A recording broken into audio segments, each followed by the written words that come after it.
주님을 경배하는 그런 주일입니다.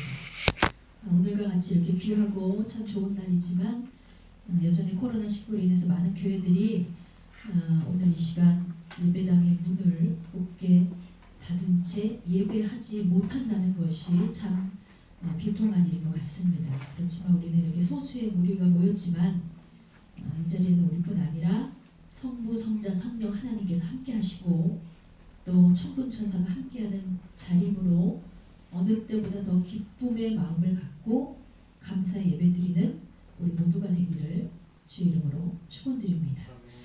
예배할 수 있다는 자체가 너무나 감사하죠. 우리가 기도할 수 있다는 것, 이렇게 모일 수 있다는 것, 이것이 얼마나 큰 은혜인지 모릅니다. 어느 때보다 더 감사하는 하루하루를 여러분 보내시기 바랍니다. 여러분, 예수 그리스도를 주로 믿고 그분을 영접함으로 인해서 우리는 하나님의 자녀가 되었습니다. 그런 우리를 세상에서는 그리스도인이라고 부르고 있죠. 그런데 그리스도인에게 가장 중요한 것은 바로 믿음이라고 그랬어요. 이 믿음을 기르는 데도 중요한 재료가 되는 요소들이 있습니다. 그 중에 하나가 바로 은혜입니다. 성도들은 은혜를 받기 위해서 기도원에 가거나 부흥회에 참석하거나 수련회에 참석을 하기도 하고 다양한 말씀 세미나에 참여하기도 합니다. 이것은 90년대 초까지만 해도 우리 한국교회가 가장 가진 장점, 큰 장점이자 부흥성장의 비결이었다고 그렇게 볼 수 있습니다. 말씀대로 우리는 모이기를 힘썼고 또 부르짖어 주님을 찾기를 원했고 그 가운데 분명히 많은 기적과 이적을 경험했기 때문에 오늘날까지 이 부흥의 여파로 인해서 한국 땅에 많은 교회와 성도들이 생겨나게 된 것입니다. 그런데 어느새 이 땅의 교회들 안에 기도회가 많이 사라졌어요. 부흥회가 점차 줄어들고 있고 초대교회 때 마가 다락방에서 일어났던 성령의 역사가 오늘날 교회 안에서 꺼져가고 있음을 우리가 보게 됩니다. 저와 같이 열렬히 은혜를 사모하는 성도들도 없고 주님을 간절히 찾는 자도 별로 많지가 않아요. 성도들에게 꼭 은혜를 받아야 하는, 사모해야 하는 이유를 묻는다면 아마도 그 이유를 명확하게 말할 수 있는 성도가 있을까라는 생각이 듭니다. 여러분은 어떠십니까? 여러분 은혜를 사모하십니까? 왜 은혜를 받아야 하는지, 과연 은혜가 무엇인지 참 안타깝게도 우리가 입술로는 주여 주여를 외치고 있지만 습관처럼 이렇게 기도하는 하나님의 자녀들에게 이 질문을 한다면 대부분은 이렇게 얘기할 것입니다. 글쎄요, 은혜가 뭘까요? 은혜를 왜 받아야 할까요? 은혜가 꼭 필요할까요?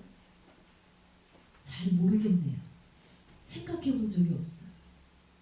라고 얘기할 것 같습니다. 근데 저는 오늘 이 부활주일에 우리가 꼭 은혜를 받아야 하는 이유에 대해서 생각해 보기 원합니다. 저는 여러분에게 꼭 이 말씀을 전하고 싶습니다. 오늘 말씀의 제목인데요. 다 같이 따라 선포하시겠습니다. 은혜가 살아야 영이 살아난다. 아멘. 그렇습니다. 우리는 살아계신 하나님의 자녀로서 분명히 하나님께서는 우리의 영을 살리시기 위해서 이 땅에 오셨다고 했어요. 살리는 주로 오셨고 살리길 원하시고 결국은 우리를 살려내셨습니다. 그렇다면 우리는 진짜 살아있는 영을 소유한 자녀가 되어야 하는 것이 마땅하다는 것입니다. 근데 사망 권세를 깨뜨리신 주님과 함께 분명히 나의 원죄가 깨어졌고 인간의 근본과 본성을 거부하는 영을 사모하는 주님의 자녀로 선택을 받았지만 여전히 우리는 살아있는 영을 소유하지 못하고 살아가고 있다는 것입니다. 그렇다면 이유가 뭘까요? 여전히 옛 모습을 벗어던지지 못했기 때문에 그렇습니다. 이제는 부활의 주님과 다시 살아나는 자가 되어야 하는데, 나는 죽고 예수로 사는 인생, 나의 육신이 죽고 영으로 사는 인생이 되어야 하는데, 부활의 주님과 같이 다시 사는 인생이 되지 못하기 때문에 우리 안에 은혜가 없는, 생기가 없는, 주님을 향한 사모함이 없는, 주님을 향한 열정이 없는 그런 가짜 그리스도인 같은 그런 삶을 우리가 살아가고 있다는 것입니다. 진짜 예수쟁이들은요, 생기가 넘쳐야 돼요. 예수님의 향기를 바라고 예수님의 은혜가 넘치고 예수님의 영으로 충만한 삶, 그것을 살아가는 것이 진짜 그리스도인들의 참된 모습이라는 것을 여러분 기억하시기 바랍니다. 우리는 어때요? 저와 여러분은 어떻습니까? 여전히 나의 삶에 생기가 없고 무기력할 때가 참 많아요. 죽은 자와 같이 내 안에 기쁨을 잃어버린 지 오래됐습니다. 슬픔이 있고 낙심이 여전히 나를 흔들리게 하고, 우리는 살아계신 하나님의 성도가 되지 못했다는 것을 스스로 볼 수가 있는 것입니다. 왜일까? 도대체 왜 이런 일이 우리에게 일어났습니까? 믿음이 없기 때문입니다. 은혜가 말라버렸기 때문입니다. 그동안은 여러분, 은혜가 무엇인지, 왜 성도가 반드시 은혜를 구해야 하는지, 왜 받아야 하는지, 그러니까 알지 못하고 신앙생활을 하셨다면 오늘 이 시간을 통해 주님께서 주시는 큰 축복, 믿음 성장을 위해서 꼭 필요한 이 은혜, 진정한 거듭남의 은혜를 사모하시는 저와 여러분이 되어야 할 줄 믿습니다. 그러므로 오늘 주어진 말씀 안에서 인생의 해답을 찾으시고 은혜를 정확히 알고 구하고 사모하는 저와 여러분 되시기를 주님의 이름으로 축원합니다. 자, 그렇다면 은혜는 하나님께서 무조건 주시는 걸까요? 우리가 사모하기만 하면, 간절히 원하기만 하면 무조건 받을 수 있는 것이 은혜일까요? 결론적으로 말씀을 드리면 그렇지 않다는 거예요. 여러분, 우리가 한번 생각해 보기 원합니다. 오늘 본문에서 등장하는 주인공 노아는 분명히 마지막 절에 뭐라고 나와 있어요? 노아는 하나님의 은혜를 입었더라 그랬어요. 그렇다면 노아가 받은 은혜, 그리고 우리가 지금껏 받은 은혜, 그리고 지금 우리가 원하는 은혜가 과연 같은 것이냐는 거예요. 만일 은혜가 하나라면 노아가 받은 은혜나 우리가 받은 은혜가 동일할 것입니다. 그러나 그렇지 않다는 거예요. 성경에 기록된 수많은 선조들이 하나님으로부터 은혜를 받았습니다. 그런데 그 가운데 다윗이 받은 은혜, 요셉이 받은 은혜, 사도 바울이 받은 은혜, 베드로가 받은 은혜가 각자 다 달랐다는 거예요. 요한복음 1장 16절 말씀, 요한복음 1장 16절 말씀 다 같이 보시겠습니다. 우리가 다 그의 충만한 데서 받으니 은혜 위에 은혜로라 그랬습니다. 여러분, 성경은 분명히 은혜 위에 은혜가 있다라고 말하고 있습니다. 한마디로 은혜와 은혜 위에 은혜는 분명히 차이가 있다는 거예요. 여러분이라면 은혜를 받으시겠어요? 아니면 은혜 위에 은혜를 받으시겠어요? 당연히 누구나 은혜 위에 은혜를 받기를 원할 것입니다. 이왕이면 다홍치마라는 말이 있잖아요. 같은 조건이면 누구나 자신에게 더 유리하고 훨씬 더 좋은 것을 선택하듯이, 우리가 같은 값에도 마트를 가면 1+1으로 하나 더 주는 것을 선택할 때가 훨씬 더 많습니다. 왜 그렇습니까? 이왕이면 하나 더 받고 싶잖아요. 이것이 사람의 본능을 자극하는 아주 좋은 마케팅이에요. 믿음 생활도 그렇습니다. 은혜에도요, 더 충만한 은혜가 있다는 거예요. 은혜 위에 은혜. 하나님께서는, 그런데 우리가 은혜를 구한다고 해서 무조건 주시는 분이 아니라는 거예요.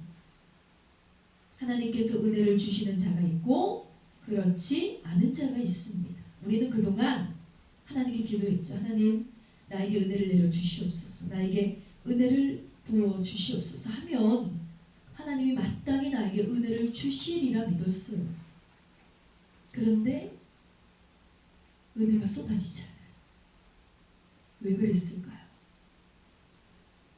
구하기만 한다고 해서 다 되는 것이 아니죠. 정작 구할 줄만 알았지 내가 은혜를 받을 만한 자인가 자기 자신을 확인해 본 적이 없다는 것입니다. 저와 여러분이 만약 은혜를 받을 만한 자가 되지 못한다면 아무리 은혜를 구해도 우리는 은혜를 받을 수가 없을 것입니다. 그래서 우리는 은혜를 구하기 전에 먼저 내가 은혜를 받을 수 있는 자인가를 확인해 봐야 된다. 에베소서 4장 13절 말씀에서 이렇게 말하고 있습니다. 우리가 다 하나님의 아들을 믿는 것과 아는 일에 하나가 되어 온전한 사람을 이루어야 한다라고 했어요. 이것이 하나님께서 그리스도인들에게 바라시는 거예요. 바라시는 모습, 성도의 모습, 성도의 태도입니다. 아는 것으로 그쳐서는 안 되고 믿는 것으로 그쳐서도 안 되고 믿는 것과 아는 것이 일치가 돼서 하나가 되어야지만 온전한 성도가 된다. 온전한 사람이 된다. 하나님께서 원하시는 사람이 된다. 한마디로 하나님의 독생자 예수 그리스도를 믿는 것만으로는 구원을 완성할 수가 없다는 거예요. 믿는 것과 아는 것이 하나 되었어. 그것을 실천하고 결단하고 행하는 자가 되어야 저와 여러분은 온전한 사람이 될 수 있고, 즉 온전한 예수쟁이가 될 수 있다는 거예요. 그렇기 때문에 은혜를 내가 받을 것인가 말 것인가는 선택사항이 아니에요. 성도에게 반드시 사모해야 할 것이 바로 은혜입니다.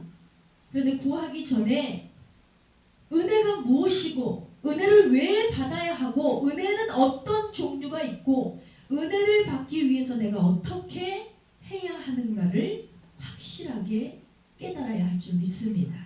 자, 먼저 은혜란 무엇인가? 여러분, 은혜가 무엇입니까? 은혜를 받는다는 것은 성경의 여러 구절을 통해서 은혜에 대해서 기록이 되어 있는데 요약을 해드리자면 은혜는요 하나님의 사랑을 받는 것입니다. 은혜는요 하나님의 긍휼하심을 얻는 것입니다. 은혜는요 하나님의 자비하심을 받는 것입니다. 은혜는요 하나님의 용서하심이 있는 것입니다. 이 모든 것을 몽땅 얻는 것이 하나님의 사랑, 하나님의 긍휼, 하나님의 자비, 하나님의 용서, 이 몽땅 세트. 물론 은혜라는 두 글자에는 더 많은 의미가 담겨 있습니다. 그렇지만 그럼에도 불구하고 하나님의 은혜를 가장 잘 나타내주는 것이 바로 사랑과 긍휼과 자비와 용서라는 거예요. 즉 저와 여러분은 하나님의 은혜로 하나님의 자녀가 되었고 불쌍히 여김을 받아서 하나님의 자비하심으로 죄에서 용서를 받게 된 성도가 되었다는 것입니다. 믿으십니까? 할렐루야. 그래서 우리는요 항상 기도할 때 이것을 잊어서는 안 돼요. 이 네 가지 은혜를 부어주신 하나님 너무나 감사드립니다. 하나님 아버지 너무나 나를 사랑하셔서 나를 자녀 삼아주셨어요. 사랑하셨어. 그리고 오늘도 나를 불쌍히 여겨주셔서 죄 많은 나에게 자비를 베풀어 주시고 넉넉한 은혜로 용서해 주심 감사드립니다. 우리가 늘 하는 기도 가운데 이 사랑과 긍휼과 자비와 용서의 하나님에 대한 감사가 항상 있어야 된다는 거예요. 우리는 사울이라는 청년을 성경을 통해서 아주 잘 알고 있습니다. 그는 예수가 싫어서 예수 믿는 자들을 핍박하고 박해하고 잡아다가 옥에 가두고 뿐만 아니라 죽이는데 아주 열심을 냈던 한 사람입니다. 사울은 스데반 집사가 순교를 당할 때에도 그를 돌로 치는 자들의 겉옷을 야무지게 챙겨줄 만큼 예수님을 미워했던 사람이에요. 아주 싫어했어요. 그런데 이렇게 기독교인들을 적극적으로 핍박했던 사람이 어느 날 변화가 됐습니다. 어느 날 이방인의 사도가 됐어요. 바로 주의 종이 됐다는 거죠. 어떻게 이런 일이 일어났습니까? 바로 하나님의 은혜를 입었기 때문입니다. 하나님의 은혜를 깨달았기 때문입니다. 나를 사랑하시고 나를 긍휼히 여기시며 나에게 자비를 베푸시고 이런 나를 용서하시는 하나님, 그 독생자 예수 그리스도, 그분을 만난 이후에 이 은혜를 깨달아서 자신의 가는 길을 멈추고 핍박자의 길을 멈추고 이제는 주의 길로, 주의 종으로, 예수쟁이로, 복음 전파자로 그런 삶을 끝까지 살아냈다는 거예요. 그래도 하나님께서는요, 크신 은혜와 사랑으로 사도 바울을 불쌍히 여기시고 자비를 베풀어 주셔서 그는 살인자였습니다. 그렇지만 그를 용서해 주셨어요. 이것이 바로 은혜입니다. 그래서 하나님의 용서하심을 입고 사도 바울이 얻게 된 새 이름이 뭐예요? 바울이죠. 바울. 하나님의 은혜를 입은 사울의 이름을 바울로 바꿔주셨어요. 원래 사울이라는 이름의 뜻은 큰 자라는 뜻을 가지고 있습니다. 그런데 바울이라는 이름의 뜻은 작은 자라는 뜻을 가지고 있습니다. 참 재밌죠? 예수를 믿기 전에는 세상에서 큰 자였어요. 그런데 예수를 믿고 난 다음에 세상에서 그는 작은 자가 되었습니다. 그렇지만 역전의 하나님은 어때요? 작은 자로 부르셨지만 그를 천국에서 더욱더 큰 자로 세우시지 않았습니까? 하늘의 영광을 모두 맛보는 큰 자로 쓰임받게 하셨고 큰 자로 사랑하게 하셨습니다. 이것이 바로 하나님의 은혜입니다. 예수님께서 어느 날 사울에게 나타나셨습니다. 사울아, 사울아, 나는 내가 핍박하는 예수다. 예수님의 음성을 듣고 사울의 모든 악함이 무너졌어요. 예수님의 부르심을 받고 그의 모든 죄가 사해졌습니다. 누구보다 열심히 주를 전하고 주를 위해 살고 주를 위해 죽는 자가 바로 사도로 칭함을 입은 사도 바울이 되었다는 것입니다. 이렇게 하나님의 은혜를 입은 사도 바울은 고린도전서 15장 10절을 통해서 이렇게 고백하고 있습니다. 그러나 내가 나 된 것은 하나님의 은혜로 된 것이니 내게 주신 그의 은혜가 헛되지 아니하여 내가 모든 사도보다 더 많이 수고하였으나 내가 한 것이 아니요 오직 나와 함께 하신 하나님의 은혜로라 그랬습니다. 여러분, 이것이 바로 하나님의 은혜입니다. 하나님의 선물이고 하나님의 축복임을 기억하시기 바랍니다. 제가 고등학교 3학년 때 방언을 받았어요. 당시 저의 믿음은 온전한 믿음이 아니었습니다. 모태신앙으로 태어나서 눈떠보니 예수 믿는 가정에서, 눈떠보니 예수 믿는 열심인 아버지 밑에서, 열심인 어머니 밑에서 그렇게 나의 신앙과 상관없이 살았습니다. 그냥 하나님이 계신가 보다. 그것이 저의 신앙의 전부였습니다. 그래서 저는 예배하는 순간순간이 형식적이었고 봉사하는 순간순간이 의무적이었고 하나님을 찬양하는 순간순간이 책임감이었습니다. 목사의 딸이었기 때문에, 예수 믿는 가정이었기 때문에 의무와 형식과 책임감으로 똘똘 뭉친 그런 신앙생활을 했다는 거예요. 근데 참 다행인 것은, 그래도 참 모태신앙이 귀하다고 여긴 것은 뭐냐면 태어나서 한 번도 하나님의 살아계심을 부인해 본 적은 없어요. 진짜 계시구나. 진짜 계셔. 그런 믿음이었습니다. 그런데 어느 날 저 고등학교 3학년 때 한참 방황을 했던 그때 오살리 기도원을 가게 됐습니다.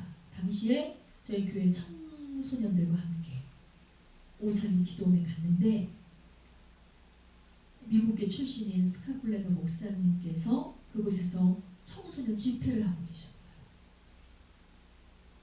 오살리 기도원은 어렸을 때부터 매우 자주 갔던 곳이기 때문에 익숙하고 평안하고 고향과 같은 곳이었는데 저의 마음에 한 번도 예수로 인한 감각이 없었습니다.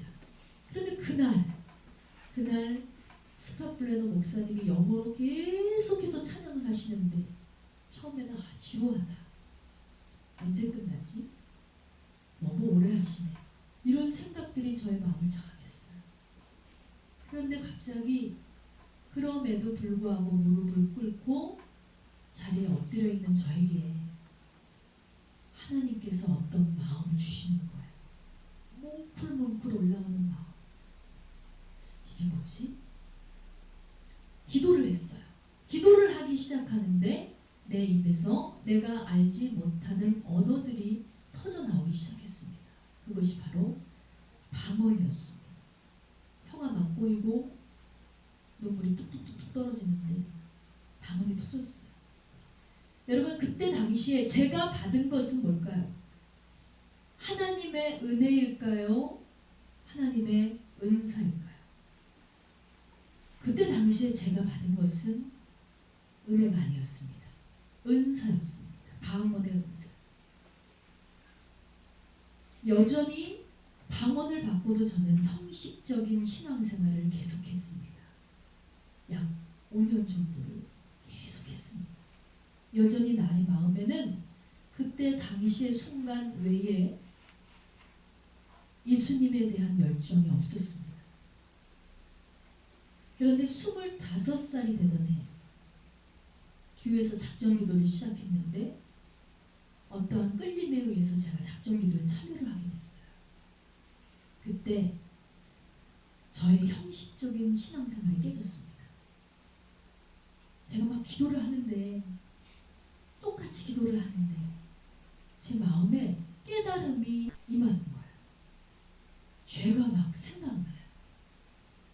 가슴을 찢고 땅을 치면서 그간 하나님께 기도했습니다. 내가 알고도 짓고 모르고도 지은 모든 죄를 용서해 주세요. 나의 이 죄 때문에 이 땅에 오셔서 십자가를 지신 예수님, 나를 구원해 주시면 감사합니다. 모든 것을 다 쏟아내고 회개를 했습니다. 이것은 하루가 아니라 몇 날, 며칠이 됐고 몇 달이 되고 몇 년간 지속이 됐어요. 예수님이라는 단어만 들어도 눈물이 쏟아지고 십자가를 보기만 해도 가슴이 찢어질 듯 괴로웠습니다. 그렇다면 여러분, 저는 이 순간 25살 때 은혜를 받은 것일까요? 은사를 받은 것일까요? 저는 은혜를 받았습니다. 이처럼 은사는요, 사람을 변화시키지 않습니다. 이 땅을 살아가는 많은 성도들이 은사를 구하고 있습니다. 하나님, 나에게 치유의 은사를 주세요. 하나님, 나에게 기도의 은사를 주세요. 하나님, 나에게 환상을 보게 하시고 하나님의 음성을 듣게 하시고 방언을 통변하게 하시고 하나님, 나에게 특별한 은사를 부어주세요. 은사를 받아도 온전해지지가 않아요. 은사를 받았는데 그때뿐이에요. 은사를 받았다고 해서 성도가 되고, 은사를 받았다고 해서 목회자가 되고, 은사를 받았다고 해서 봉사를 하고, 그런데 여전히 내 삶이 달라지지 않는 거예요. 은사를 받았다고 해서 온전한 성도가 되지 않습니다. 은사를 받았다고 해서 온전한 목회자가 되지 않습니다. 은사를 받았다고 해서 충만한 기독교인이라 말할 수가 없습니다. 왜냐하면 은사는 하나님의 선물임을 맞지만 은혜가 없는 은사는 결코 오래 갈 수가 없다는 것입니다. 제가 경험했어요. 방언을 받으면 달라질 줄 알았어요. 하나님의 음성을 들으면 달라질 줄 알았어요. 방언을 받고 하나님의 음성을 듣고 하나님의 은혜를 받아서 말씀의 은사도 받았지만 내 마음이, 주를 향한 나의 마음이 달라지지가 않는 거예요. 반면 은혜를 받았더니 내 모습이 보이기 시작했습니다. 내가 왜 죄인인지, 무엇 때문에 내가 죄를 지었는지, 자신의 죄를 깨닫게 하는 신비한 능력, 한마디로 회개의 영은요, 여러분, 은혜를 받은 자에게만 가능하다는 사실을 꼭 기억하시기 바랍니다. 한마디로 회개의 영이 없잖아요. 내가 도무지 왜 죄인인지를 알지를 못하겠고 날마다 내 죄를 고백할 수 없는 사람이라면 이 성도는 은혜 받지 못하는 거야. 은혜를 얻지 못하는 거야. 내 자신이 하나님 앞에 결코 용서받을 수 없는 죄인이라는 사실을 깨닫게 되면 그것이 바로 우리 안에 은혜가 임한 것임을 믿으시기 바랍니다. 그럼에도 불구하고 하나님께서 나를 사랑하신다. 내가 죽을 수밖에 없는 죄인인데 그럼에도 불구하고 하나님 나를 사랑하신대요. 그럼에도 불구하고 하나님이 나를 긍휼히 여기신대요. 불쌍히 여기신대요.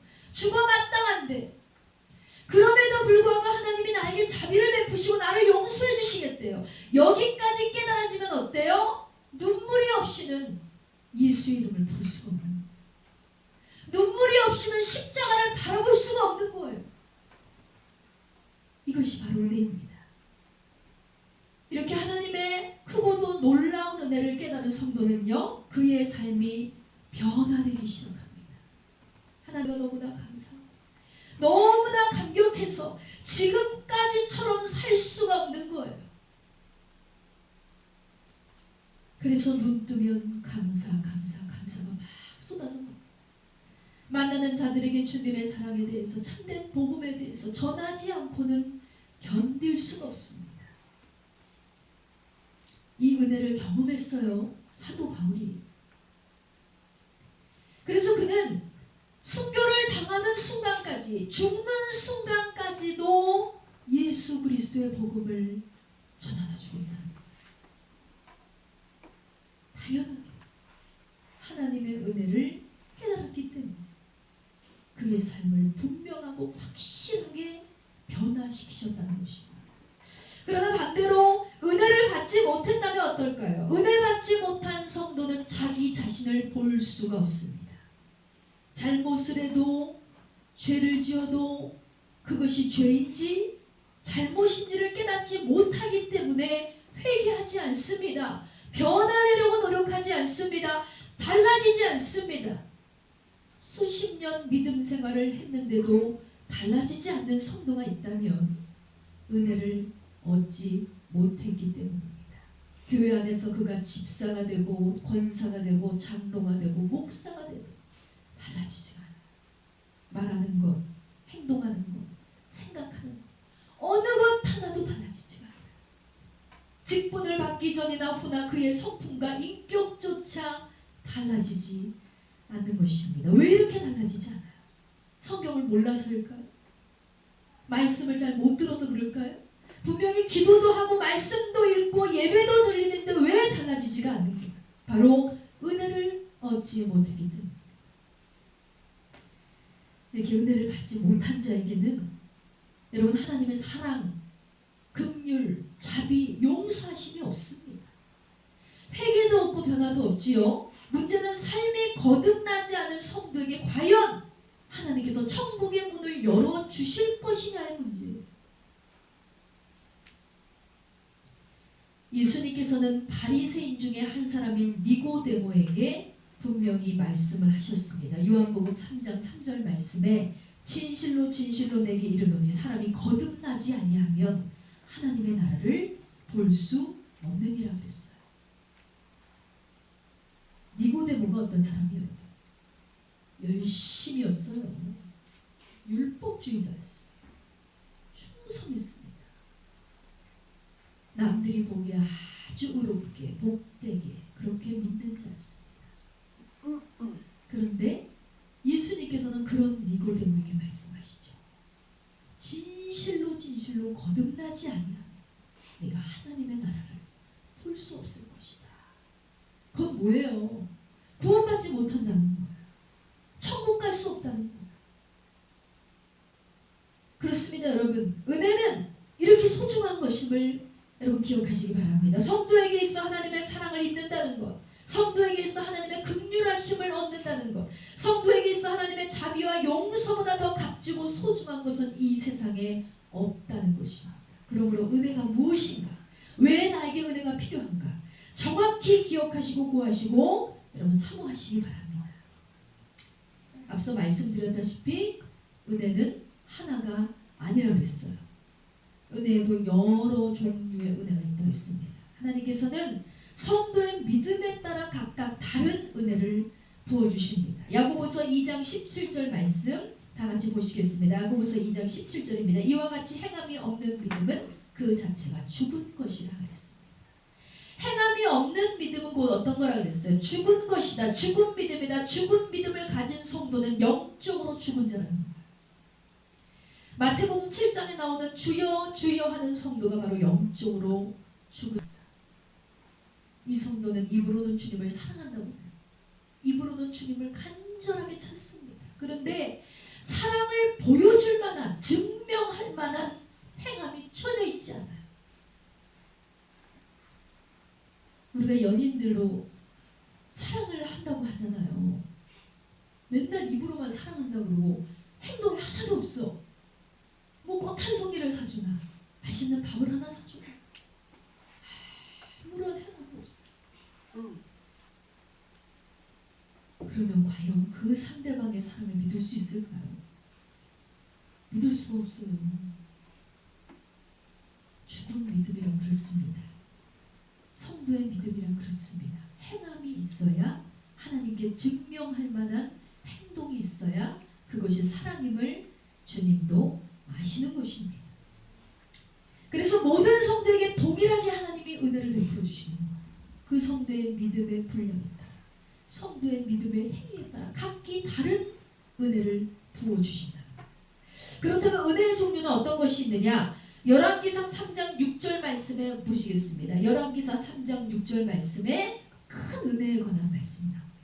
솔로몬이 이르되 주의 종 내 아버지 다윗이 성실과 공의와 정직한 마음으로 주와 함께 주의 앞에서 행함으로 주께서 저에게 큰 은혜를 베푸셨고 주께서 또 그를 위하여 이 큰 은혜를 항상 주사 오늘날 같이 그의 자리에 앉을 아들을 그에게 주셨나이다. 그랬습니다. 여러분 요한복음 1장 16절에 아까 말씀드린 은혜 위에 은혜가 있다고 했어요. 그것이 바로 여기 이 말씀에서의 큰 은혜와 동일한 은혜입니다. 하나님께서는 그의 믿음과 행함을 보시고 어떤 성도에게는 은혜를 주시고 어떤 성도에게는 그냥 은혜가 아니라 은혜 위에 은혜를 주시고 더 큰 은혜를 부어주신다는 겁니다. 또 느헤미야 13장 22절 말씀, 느헤미야 13장 22절 말씀 중반부부터 보시기 바랍니다. 내 하나님이여 나를 위하여 이 일도 기억하시옵고 주의 크신 은혜대로 나를 아끼시옵소서 했습니다. 하나님께서 특별히 아끼시는 성도가 있습니다. 아낀다는 것은 뭐예요? 소중하게 다룬다는 의미예요. 우리가 만물의 주인 되시는 하나님으로부터 돌봄과 사랑을 받는다는 자체가 기적입니다. 그런데 이 놀라운 기적에도 불구하고 하나님께서 또 특별하게 아끼시는 자가 있다.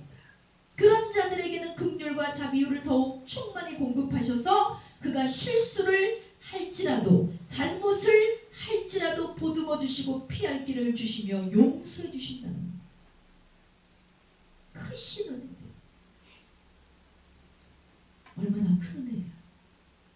이처럼 하나님께서는요 아끼시는 자들을 위해서 이렇게 은혜 위에 은혜, 더 큰 은혜를 예비해 두셨다는 사실을 여러분 기억하시기 바랍니다. 이왕이면 우리가 큰 은혜를 받아야 되지 않겠습니까? 은혜 위에 은혜를 받아야 되지 않겠습니까? 이왕이면 우리가 이렇게 더 놀라운 축복을 받아야 되지 않겠습니까? 근데 성경에 보니까 은혜의 종류가 또 있어요. 풍성한 은혜입니다. 고린도후서 8장 7절 말씀 다 같이 보시겠습니다. 고린도후서 8장 7절에 오직 너희는 믿음과 말과 지식과 모든 간절함과 우리를 사랑하는 이 모든 일에 풍성한 것 같이 이 은혜에도 풍성하게 할지니라 그랬어. 그리고 풍성하다는 말은 예를 들어서 이 컵에 물이 가득 차 있어요. 그런데 물이 이미 찼음에도 불구하고 이곳에 계속해서 물을 부어요. 그럼 어떻게 돼요? 이 컵에 물은 넘치게 되어 있습니다. 바로 이것이 풍성합니다. 이미 가득 있음에도 불구하고 또 부어지고 또 부어지고 또 부어지는 이것이 풍성한 은혜. 얼마나 좋은 거예요. 너무 좋잖아요. 고린도후서 9장 14절 말씀에 보면 또 다른 은혜가 기록되어 있습니다. 지극한 또 그들이 너희를 위하여 간구하며 하나님이 너희에게 주신 지극한 은혜로 말미암아 너희를 사모하느니라 하였습니다. 이 말씀에 기록된 지극한 은혜라는 말은요, 말로 표현할 수 없이 크고도 놀라운 하나님의 사랑을 담고 있는 거예요. 또 이사야서 55장 3절 말씀에 보면 마지막으로 소개할 은혜가 기록되어 있습니다. 이사야서 55장 3절에 너희는 귀를 기울이고 내게로 나와 들으라. 그리하면 너희의 영혼이 살리라. 내가 너희를 위하여 영원한 언약을 맺으리니 곧 다윗에게 허락한 확실한 은혜니라 그랬습니다. 하나님께서는 그의 마음을 어떻게 보셨어요? 그는 나에게 합한 자다 이렇게 말씀하셨죠. 다윗을 위해서 확실한 은혜를 얘기하셨다. 정말 다윗은 어떤 자입니까? 보잘것없는 목동 출신의 왕입니다. 그런데 하나님께서는 양치는 자였던 그에게 어떤 말씀을 주셨습니까? 내가 먼 장래에 너를 이스라엘의 존귀한 자로 세우겠다. 이것은 뭐였어요? 왕으로 세우시겠다는 하나님의 언약이었습니다. 이 언약이 변치 않음을 보증하시기 위해서 하나님께서 다윗에게 확실한 은혜를 부어주셨다. 이 은혜를 받은 다윗은 실로 어떻게 됐어요? 양치는 자에서 이스라엘을 통치하는 왕으로 그렇게 쓰임을 받았다는 것입니다. 이처럼 하나님께서는 모든 성도를 다 똑같이 사랑하시는 것이 아닙니다. 특별히 더 사랑하는 성도에게는 하나님의 특별한 사랑을 부어주시고 은혜 위에 은혜를 부어주시고 큰 은혜를 부어주시고 풍성한 은혜를 부어주시고 지극한 은혜를 부어주시고 확실한 은혜를 부어주신다는 것입니다. 우리가 이런 특별한 은혜를 경험하기 위해서 어떻게 된다? 하나님께 나의 믿음을 보여드려야 된다. 나도 하나님께 주님 사랑합니다 입술로만 하는 것이 아니라 확실한 믿음을 보여드려야 된다. 믿음으로 행하는 자가 저와 여러분이 되어야 될 줄 믿습니다. 이처럼 우리는 말씀을 통해서 은혜의 종류를 한번 확인해 봤어요. 그리고 각각 은혜를 받았을 때 하나님께서 어떤 영적인 축복을 주시는지 우리가 확인을 했습니다. 이 말씀이 여러분 믿어지신다면 여러분의 심령에도 이제 은혜를 사모하는 마음이 생겨야 돼요. 내가 반드시 은혜를 받아야겠다. 문제는 앞서 말씀드렸다시피 내가 은혜를 받을 만한 자인가 아닌가를 확인해 봐야 돼요. 어떻게 하면 이런 귀한 은혜를 받을 수가 있겠냐는 거예요. 앞서 말씀드렸다시피 무작정 우리가 때를 쓴다고 해서 하나님은 은혜를 주시는 분이 결코 아니라고 그랬습니다. 근데 참 다행히도 성경에 보니까 은혜를 받을 수 있는 방법이 3가지가 나와 있어요. 그 첫 번째가 바로 정직입니다. 잠언서 14장 9절 말씀에 보면 미련한 자는 죄를 심상히 여겨도 정직한 자 중에는 은혜가 있느니라 그랬습니다. 그렇습니다. 여러분 성경은 분명히 정직한 자 중에 은혜가 있다라고 말하고 있어요. 시편 36편 10절 말씀 보십시오. 주를 아는 자들에게 주의 인자하심을 계속 베푸시며 마음이 정직한 자에게 주의 공의를 베푸소서 했습니다. 여러분 우리가 믿는 하나님께서는 마음을 감찰하시는 분임을 기억하시기 바랍니다. 그래서 하나님께는 우리가 어때요? 우리의 속내를 속이고 싶어도 감추고 싶어도 감출 수가 없어요. 무지한 인간은 우리가 얼마든지 속일 수 있습니다. 그러나 하나님은 속일 수가 없다는 거예요. 다 드러납니다. 그러므로 우리는 하나님 보시기에 정직한 성도가 되는 거예요. 사람 비유 맞추고 사람 보기에 그럴듯한 모습으로 지내는 것이 아니라 우리의 마음을 감찰하시고 우리의 속내를 다 드러내시는 하나님 앞에 정직한 모습을 보여야 줄 믿습니다. 이 정직이라고 마음이 정직해야 돼요. 그의 행실이 정직해야 돼요. 우리의 말이 정직해야 돼요. 우리는 감히 하나님 앞에 온전해질 수가 없는 사람들입니다. 정직해질 수 없는 사람들입니다. 그러나 정직한 자가 되기 위해서 노력을 해야 된다. 우리가 입술로는 주님을 사랑한다고 하지만 사실 가짜일 때가 많아요. 우리가 아무렇지도 않게 주님을 사랑한다고 하지만 주일날 예배 대신에 나를 위한 여행을 선택하는 성도들이 이 땅에 많습니다. 그가 말하는 사랑이 진짜인가요? 그가 주를 사랑하는 게 맞습니까? 주님을 사랑한다면, 주님이 제일이라면 어찌 하나님께 올려드리는 예배 대신 여행을 갈 수가 있어? 11조 대신 내 옷 한 벌을 더 사고, 어려운 이웃을 향해 베푸는 손길 대신 내 통장을 채워나가기 바쁩니다.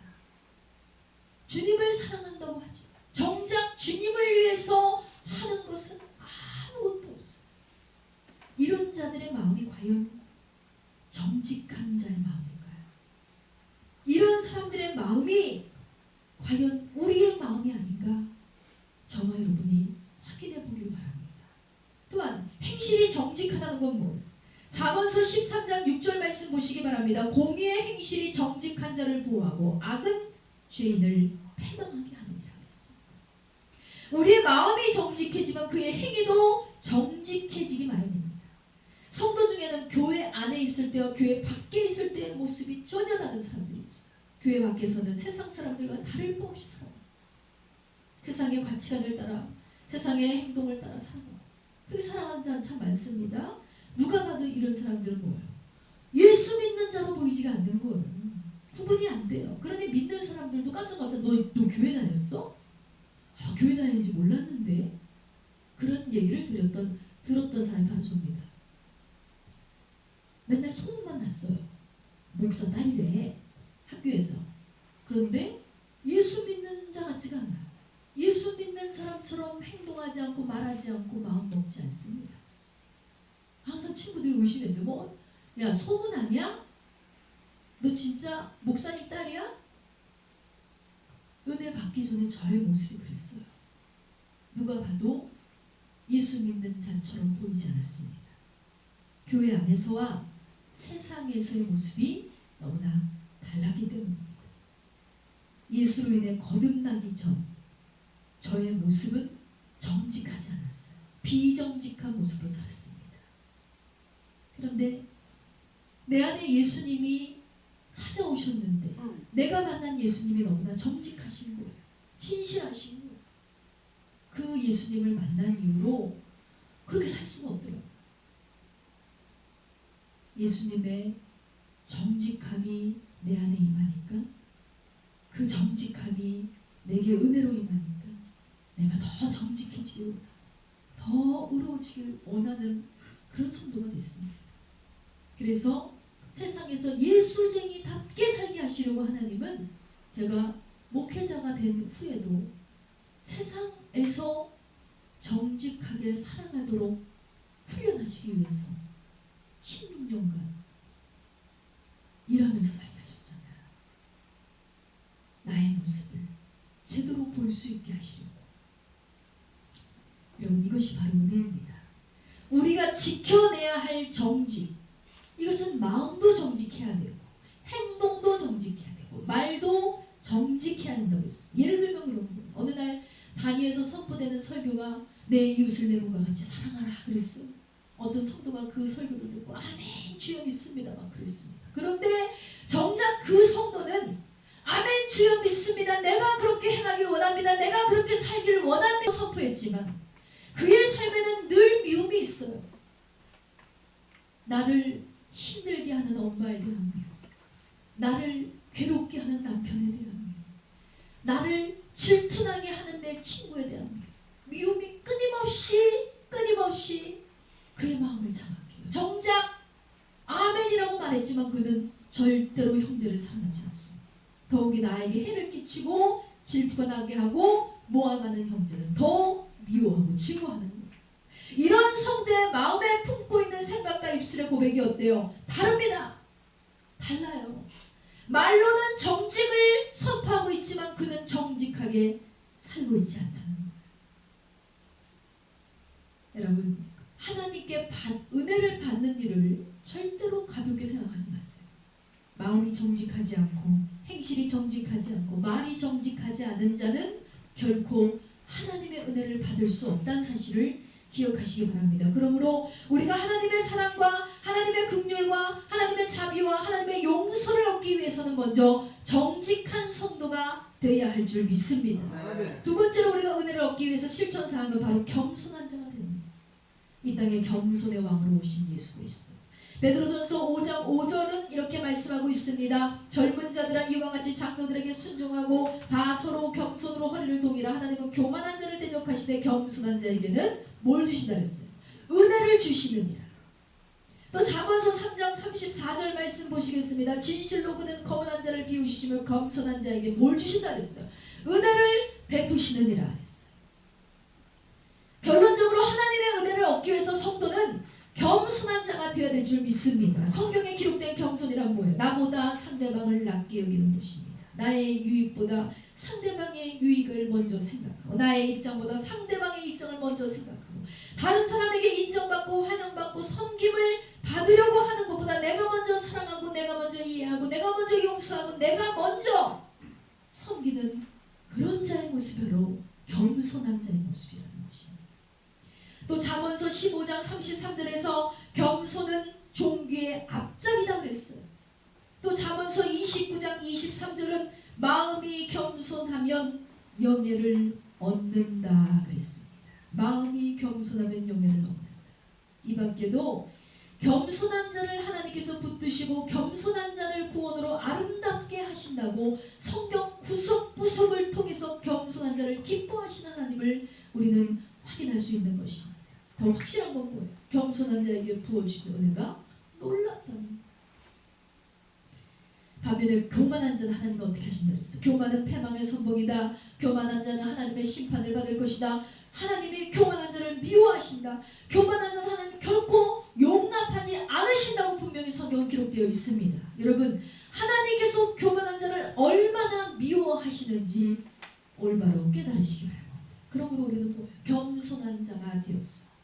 폭포수와 같은 은혜를 얻는 저와 여러분이 되시기를 주님의 이름으로 축원합니다. 세 번째로 우리가 은혜를 얻기 위해서 해야 될 사항은 바로 간절하게 기도하는 자가 되어야 된다는 것입니다. 욥기서 33장 26절 말씀 다 같이 보시기 바랍니다. 그는 하나님께 기도함으로 하나님의 은혜를 베푸사 그로 말미암아 기뻐 외치며 하나님의 얼굴을 보게 하시고 사람에게 그의 공의를 회복시키시느니라 그랬습니다. 여러분, 정직하고 겸손한 자가 하나님 앞에 간절히 기도하는데 하나님이 어떻게 보시는 거예요? 너무 기쁘게 보시는 거예요. 우리가 하나님이라도 은혜를 베풀어 주고 싶지요. 정직하고 겸손하고 하나님께 간절히 기도하고 뭐 빠지는 게 없어요. 욥이 그랬습니다. 모든 것을 다 잃었던 욥이 이전의 복의 10배 축복을 받을 수 있었던 이유가 바로 이거였다는 거예요. 겸손했지요. 그는 하나님 앞에 정직했습니다. 그는 하나님 앞에 간절히 기도했습니다. 이것이 하나님 앞에 합한 자였기 때문에 하나님은 그를 시험하시고 이전의 축복보다 10배 축복을 주셨음을 기억하시기 바랍니다. 시편 66편 19절은 이렇게 기록합니다. 그러나 하나님이 실로 들으셨음에 내 기도 소리에 주의하셨도다 그랬습니다. 여러분, 정직하고 겸손한 성도가 간절히 기도할 때 하나님은 생각하시는 거예요. 내 사랑하는 자녀에게 무슨 일이 일어났나? 저에게 무슨 아픔이 있나? 왜 이렇게 간절히 기도하지? 하나님이 우리를 주의 깊게 보시고 주의 깊게 우리의 기도를 들으신다는 것입니다. 얼마나 이 땅에 기도하는 사람들이 많습니까? 하나님께 부르짖는 성도는 많습니다.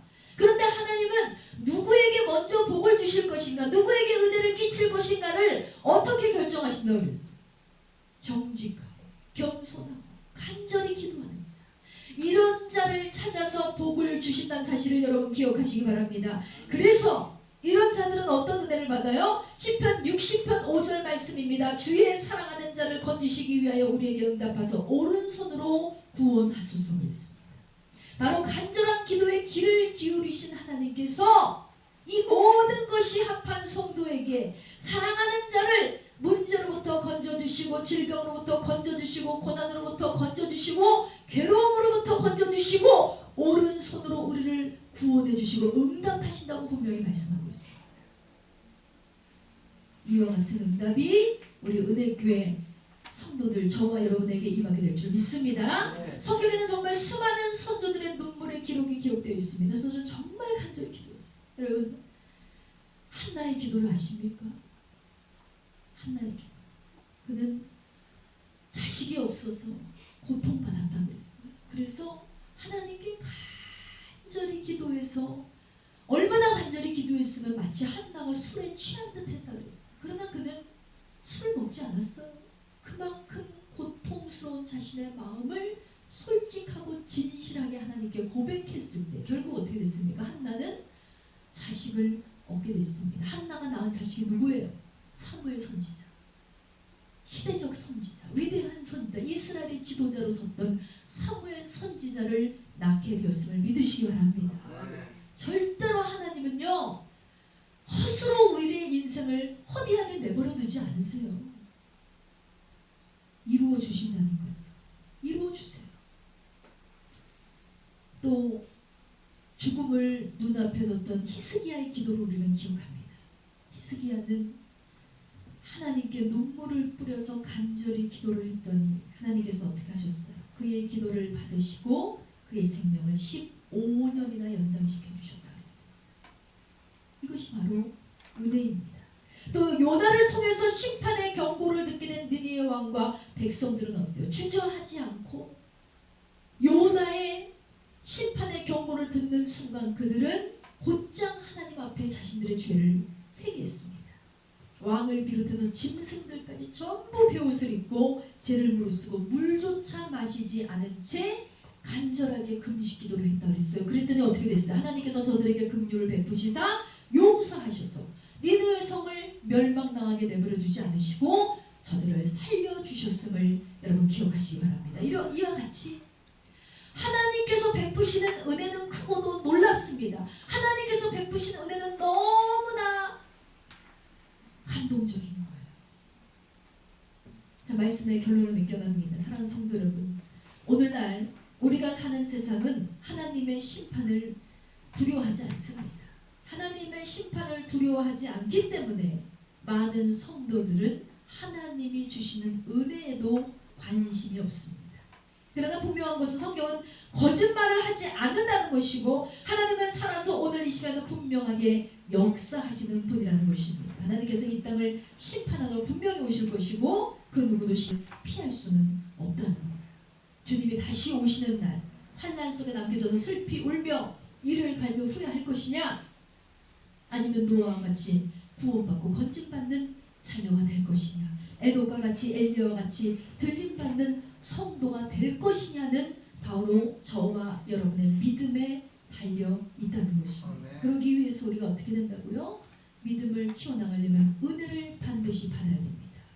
우리의 믿음, 우리의 노력만으로는 우리는 결코 순결한 신부로 준비될 수가 없다는 것입니다. 그러므로 여러분 은혜를 사모하십시오. 은혜를 받기 위해서 노력하시고 은혜를 위해서 간절하게 하나님께 구하시기 바랍니다. 그 은혜로 하여금 이 땅에서는 고난을 이기고 소원을 이루는 삶을 살아가시고 훗날 주님 앞에서 우리 모두가 웃으면서 천국의 한 가족으로 만나게 되기를 주님의 이름으로 축원드립니다. 이 시간 다 같이 기도하기로 합니다. 하나님께 간절히 기도할 때 하나님, 지금까지는 내가 예수 믿는 자로 살았지만 은혜가 무엇인지, 왜 은혜를 받아야 되는지, 왜 은혜를 사모해야 하는지, 은혜가 도대체 어떤 축복인지를 알지 못하고 살았습니다. 그러나 이제는 오늘 확실히 깨달았습니다.